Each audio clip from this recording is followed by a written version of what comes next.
In the beginning, the world was nothing. There was no energy, no light. There was only darkness.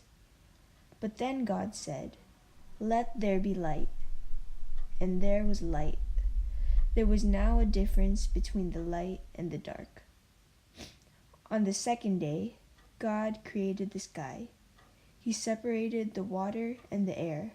On the third day, God created dry land.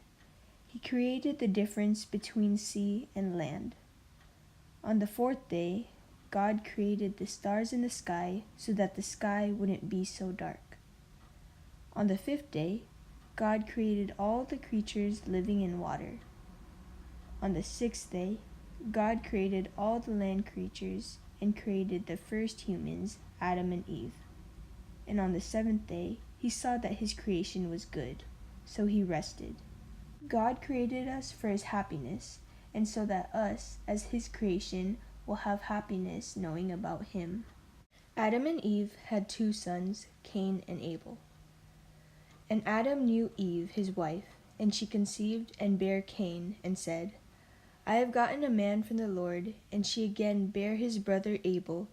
And Abel was a keeper of sheep, but Cain was a tiller of the ground.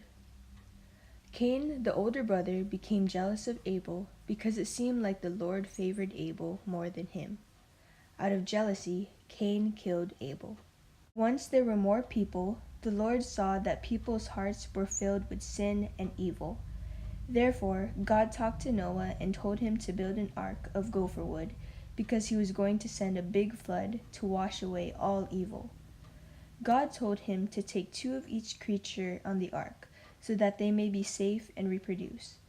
For 40 days and 40 nights, heavy rain poured down on the earth. It was when Noah sent a dove to find evidence of dry land when they knew that the flood had stopped. The Lord showed the figure of a rainbow as a symbol of his covenant to Noah that he would not flood the earth again. There was this man named Abram. Him, his wife Sarai, and his nephew Lot left Haran and went to Canaan. The Lord promised Abram that the land of Canaan would be the land of him and his descendants. That would have been a miracle at that time, because Sarai was not even able to bear Abraham even one son. So Sarai told Abram to sleep with their servant Hagar and bear a child. When their son was born, he was named Ishmael, but Sarai was very jealous towards Hagar and Ishmael. So the Lord made a covenant with Abram and said that he would give him as many descendants as there are stars. In return, Abram needed to make sure that every male was circumcised. God decided to turn Abram's name into Abraham and Sarai's name into Sarah. God blessed the both of them with their son, Isaac, and God decided to put Abraham to a test. God told him to sacrifice his son and kill him. Abraham decided to listen, and right when he was about to kill his son, an angel told him not to. Now a man of the house of Levi married a Levite woman and bore a son named Moses. She did not want Moses to die, so she put Moses in a papyrus basket and placed him along the Nile. The Pharaoh's daughter spotted Moses, and he became her son. When Moses got older, one day he was tending the flock, and a burning bush appeared to him. When Moses got closer, God called upon him and told Moses to go to the Pharaoh and bring the Israelites out of Egypt. God told Moses to tell the people that "I am" sent him. Aaron came along with Moses during his trip. When Moses told the Pharaoh to free the Israelites, the Pharaoh didn't listen. Even after the Lord sent 10 horrible plagues, the Pharaoh's heart was still hard.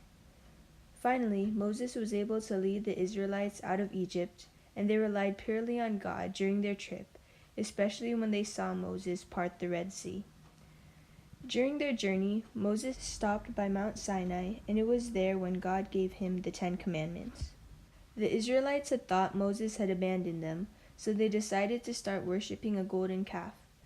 When Moses came back down, he was enraged of what the Israelites were doing, that he broke the first set of tablets.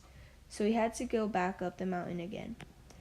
When Moses came back, the Israelites listened to him and followed the 10 Commandments. There was this giant named Goliath. Every day for 40 days, he would go to the Israelites and request that someone battle him to determine who will rule all the people. If Goliath won, then everyone will be his servants. But if the other man won, then Goliath and his people will become his servants. Nobody wanted to do it because they were scared to face a strong giant. But one day, a young boy named David decided to stick up for himself and fight. David was so courageous because he had faith in God and knew that God would help him. When the fight started, David used nothing but a slingshot to defeat Goliath.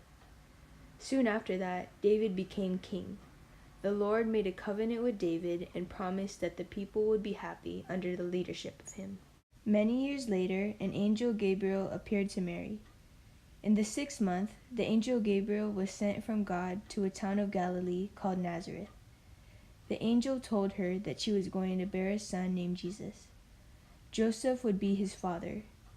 Mary agreed to this, and on December 25th, Mary gave birth to Jesus in a manger. The actions and decisions Jesus made during his lifetime was meant to be an example for us and was meant to show us how to live. So when Jesus died on the cross, he fulfilled the covenant and salvation history.